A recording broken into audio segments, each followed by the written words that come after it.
Moi, j'étais curieux. Du coup, vous y êtes allé en 79. Pourquoi d'ailleurs vous avez fait le choix du Japon et vous aviez quel âge du coup?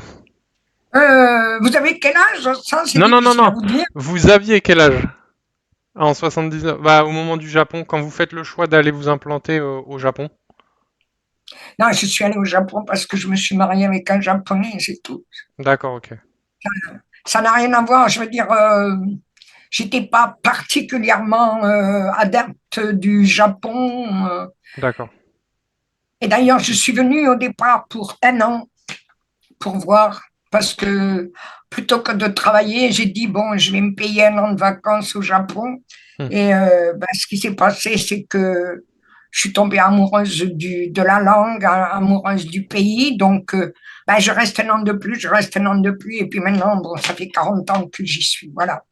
Ok, d'accord. Et après, du Donc, coup, vous rencontrez les gens, vous leur faites des soins d'argile et vous vous apercevez qu'eux, ils utilisent pas trop d'argile finalement. ben, si vous voulez, de toute façon, je vais vous dire, moi, j'ai jamais pensé que l'argile prendrait une telle importance dans ma vie Hmm, au point de me faire vivre, parce que quand même, je vis de hmm, ça. Hein. hmm. Euh, si vous voulez, quand je suis arrivée au Japon, donc je suis restée un an, je vous dis, je suis tombée amoureuse de la langue, donc je me suis lancée dans l'étude du japonais et j'ai un côté un peu comme ça. Hein. Donc, Hmm. quand j'ai commencé, j'ai fait que ça, j'ai fait que ça.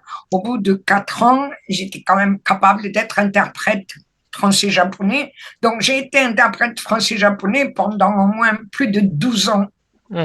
Et puis, il y a eu un déclic qui s'est fait, qui, parce que je pensais que n'étant pas japonaise, je ne pouvais pas faire un travail sur tout ce qui était la médecine traditionnelle japonaise ou même la médecine traditionnelle européenne. C'est-à-dire, à part enseigner à mes copines l'argile, je ne pensais pas du tout hein, que ça pouvait être possible. Bon, il y a eu un déclic, où je me suis dit, mais si, c'est complètement stupide, t'essayes et puis tu verras bien. Et donc, c'est comme ça. Et là, bon, ben, ça fait 23 ans Ah oui. que je fais que ça. Je fais que de l'argile. C'est le cas de le dire, je ne fais que de l'argile. Ok. Euh, donc, et voilà, ça s'est passé comme ça. Donc, Hmm. Et dans la culture japonaise, c'était pas encore ancré. Quand vous êtes arrivé, que vous avez introduit ah ça, non, non, c'était pas quand je ancré, ouais. suis arrivée, non, il n'y avait pas d'argile. C'est moi qui ai amené l'argile au Japon. Donc ils ont pas d'argile locale parce que je sais qu'en Chine on a découvert bah, le kaolin notamment, mais du coup Japon alors c'est pas pareil. Chine et Japon on est loin, mais il y a vraiment parce qu'il y a quand même des terrains montagneux, rocheux, etc. Il n'y a pas du tout d'argile sur place locale. Il y a de l'argile comme partout. Il y Hmm. a des carrières comme partout. Mais il n'y a pas d'argile pour une utilisation Santé. en médecine naturelle. Ok. Donc, parce que le Japon, c'est un pays où il y a des poteries magnifiques. Donc, si, il y a un travail de poterie qui n'existe nulle part ailleurs au Japon. Mais Hmm. si vous voulez, les gens n'utilisent pas l'argile pour ça, pour Hmm. leur corps, en tout cas. D'accord. Donc, c'est une chose que j'ai apportée, c'est une chose qu'il a fallu développer. Euh, ben, c'était pas forcément très facile au début, mais je veux dire, c'était pas plus difficile qu'autre chose, quoi. Je veux dire, Mhm. quand vous commencez quelque chose et que ça n'existe pas, j'ai eu la chance d'avoir des gens autour de moi qui tout en me prenant certainement pour une cinglée, ont été amusés et ont été d'accord pour jouer le jeu avec moi au début. Hmm. Mais c'est vrai que, par exemple, j'ai fait tout le Japon. D'accord. Je me suis arrêtée de faire le Japon à cause du Covid. Quand il y a eu la Covid, on ne pouvait plus bouger. Hmm. Sinon, j'ai donné des cours en Hokkaido jusqu'à Okinawa, Ah ouais, tout le Japon, dans tout le Japon. incroyable. Donc, ça veut dire qu'il y a des semaines où je dormais une nuit chez moi. Toutes les autres nuits, j'étais à D'accord. droite et à gauche. Voilà. Ouais. Et du coup, maintenant, avec l'expérience, vu que vous avez quand même donné beaucoup de cours à la fois au Japon et en France, vous diriez qu'il y a une différence ouais, de perception entre l'Europe et le Japon? Et Une différence de perception. Je ne sais pas parce que moi, les gens que je fréquente en France, c'est-à-dire mes élèves en France, hmm, ce sont des gens qui sont naturopathes. hmm, Donc, ce sont des gens qui ont beaucoup, pas tous, mais beaucoup de naturopathes, puisque en France, je donne les cours dans le cadre d'une école qui est à Toulouse, hmm, qui s'appelle EIBE hmm, et qui est une école de naturopathie. hmm, C'est quand même une école qui a eu beaucoup de courage hmm, de proposer un cours d'argile complet. hmm, hmm, hmm. Donc, euh, et après, je crois que la différence, pour moi, si elle existe, donc au niveau des gens à qui je donne des cours, je pense qu'ils sont tous, autant ici qu'au Japon, motivés pour utiliser l'argile dans leur pratique Hmm. quotidienne ou dans leur cabinet. Mais je pense que le public japonais est plus sévère D'accord. que le public français. Ok. C'est-à-dire que le, le public japonais que j'ai, moi, hein, le public, c'est un public qui est très pointu, qui pose des questions très pointues sur la minéralogie, sur le corps, sur les circulations qu'il y a dans le corps, les choses comme ça. Hmm. Même, même parce que dans mes cours, j'ai des femmes à la maison, des femmes au foyer, pardon, des femmes au foyer. Mais elles aussi, elles demandent tout ça. Je veux dire, les Japonais sont des gens très curieux Hmm. et les Japonais ne se contentent pas de on ne sait pas, mais ça marche. Voilà. Hmm. C'est un peu l'idée que j'ai en France, c'est que on en est encore à on ne sait pas pourquoi, mais ça marche. Et Hmm. j'aimerais tellement que ça change. Ce que vous avez dit, ça fait plus de 20 ans quand même que vous donnez les cours, mais c'est il y a 5, 6 ans que vous avez créé du coup Aroma France, avec du coup vous proposez bah, des soins d'argile, mais aussi des hydrolates sur le site, j'ai vu. Vous avez tout ce qui va être savon, etc. Enfin, c'est une continuité un peu. Euh, si vous voulez, l'association de l'argile avec les hydrolats, c'est une idée que j'ai essayée. Ça fait à peu près 10 ans que j'ai commencé ça. Hmm. Mais comme je vous dis, je deviens comme les Japonais, il faut que ce soit parfait pour que je puisse donner une recette que les gens puissent exploiter et agrandir. Parce que la recette sera la mienne, mais il faut aussi qu'elle déborde. Chacun va l'enrichir avec ses expériences. Euh, L'association de l'argile avec les hydrolats vient d'abord du fait qu'on ne peut pas mettre d'huile essentielle dans les argiles. Hmm. Ça ne vient pas, hein, Elle agit sur le principe actif. c'est une question de Polarité. polarité. Ouais.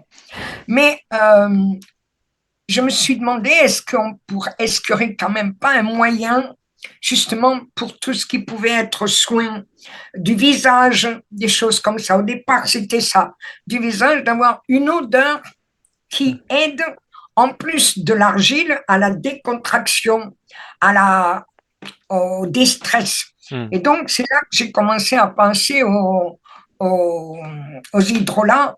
Mais du coup, comme je vous ai dit, je suis un peu comme ça. Donc, j'ai commencé à étudier les hydrolats, j'ai commencé à étudier la distillation, comment on faisait la distillation, euh, quels pouvaient être les meilleurs hydrolats quand on distille. Par Hmm. exemple, 1 kilo de plantes, on fait 1 litre d'hydrolat. Enfin, des choses comme ça. Donc, et après, il y a un problème de pH. Hmm. À partir du moment où on met un hydrolat dans l'argile, d'abord, on ne mettra pas que de l'hydrolat, on va mettre de l'eau et de l'hydrolat, mais il y a une question de pH. Donc, ça va changer le pH de la pâte d'argile. Hmm. Donc, euh, jusqu'où le fait de changer le pH de la pâte d'argile n'influence pas sur l'action de l'argile. Voilà, on en Hmm. est là Hmm. actuellement. Mais je trouve que c'est une bonne idée parce que pour un bon soin d'argile, si on résume, c'est comme, enfin, la comparaison est mauvaise, mais enfin, quand on veut faire un bon pain, il nous faut une bonne farine. et une bonne eau, entre guillemets. C'est pareil pour l'argile, il nous faut une argile de qualité et une eau qualitative. Et ça, les stations thermales, par exemple en France, elles l'ont compris, elles font très attention à la qualité de l'eau qu'elles utilisent dans leurs soins d'argile. Elles ont accès à des eaux thermales, mais là, ça devient un peu. Moi, j'ai essayé de vouloir en commercialiser, mais c'est un peu trop cher pour l'instant. Donc, l'hydrolat, je pense que c'est un bon. Enfin, c'est même sûr, si vous l'avez Ah non, choisi. non, l'hydrolat, c'est comment dire, une option très intéressante Hmm, de toute façon. Et je pense que l'hydrolat, vous ne pouvez pas utiliser les huiles essentielles pour tout le monde, les hydrolats non plus. hmm, Mais il y a quand même, c'est quand même plus safe, hmm, plus sécure d'un certain côté que les huiles essentielles. Mais de hmm. toute façon, vous ne pouvez pas utiliser les huiles essentielles L'argile. avec l'argile. Ça, Hmm. c'est net et précis. Bah, Donc, j'aurais bien aimé après qu'on dise pour les gens qui vont regarder s'il y a des hydrolates à privilégier, par exemple en cas de rhumatisme articulaire, sur la zone du foie, si on veut, je sais pas moi, augmenter la décongestion, ce genre de choses. Ça aurait été intéressant de pouvoir ouais, avoir des recensements comme ça un peu d'hydrolates. par exemple, je peux vous donner un exemple de l'utilisation qu'on a qui est très fréquente avec l'hydrolat de genévrier. On fait soit l'hydrolat de genévrier, soit l'hydrolat de hélicryse. Hmm, C'est quand on fait les cataplasmes de pied, mais quand on enveloppe tout le pied. Parce que nous, les cataplasmes d'argile qu'on fait pour le pied, c'est la cheville et tout le dessous du pied. Le dessus, on ne le fait pas. Quelle On le quantité fait pas vous, parce, vous utilisez on le quelle fait pas parce quantité? que oui. Non, dans un cabinet, si vous faites une horreur à faire partir, Hmm, et ça ne vous apporte rien de plus. Parce que quand on fait le cataplasme du pied, on travaille au niveau des circulations, circulation du sang, circulation de la lymphe. On travaille au niveau des méridiens, parce que nous, on travaille avec les méridiens au Japon, et hmm, c'est pas mal considéré de travailler avec les méridiens chez nous. hmm, Et on travaille aussi sur tout ce qui est réflexologie, puisqu'on met sous le dessous de pied. Donc, ça nous donne une action plus grande au niveau du corps entier.